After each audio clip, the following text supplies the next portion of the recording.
La chambre des murmures. Par une nuit pluvieuse, Élodie prit la route de campagne qui menait au vieux manoir des Deschamps.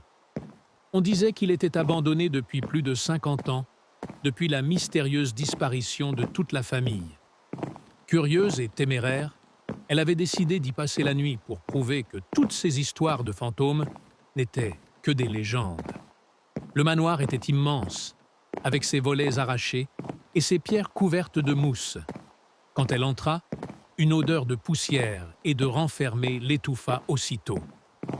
Les couloirs semblaient infinis, et chaque pas résonnait comme un écho qui refusait de mourir.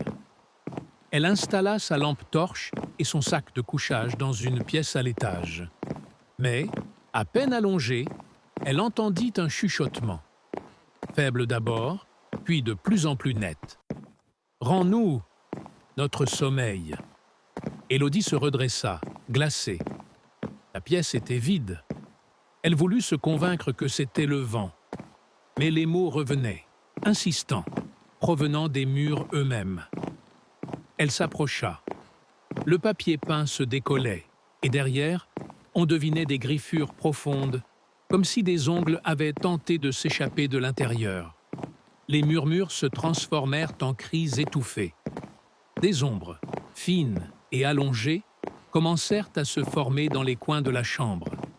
Elles rampaient lentement vers elle, leur voix se mêlant en un gémissement insupportable. « Ne reste pas, pars, ou rejoins-nous. » La porte claqua, se verrouillant toute seule. Élodie hurla et secoua la poignée en vain. La lumière de sa lampe clignota, puis s'éteignit. Dans l'obscurité totale, les voix s'approchèrent, glaciales, presque à son oreille. Le lendemain matin, le manoir semblait silencieux. Les habitants du village racontèrent plus tard qu'on avait retrouvé, sur le mur de cette chambre, de nouvelles griffures fraîches, comme si une autre âme avait été avalée par la maison. Et depuis, chaque nuit, une voix féminine s'ajoute aux murmures.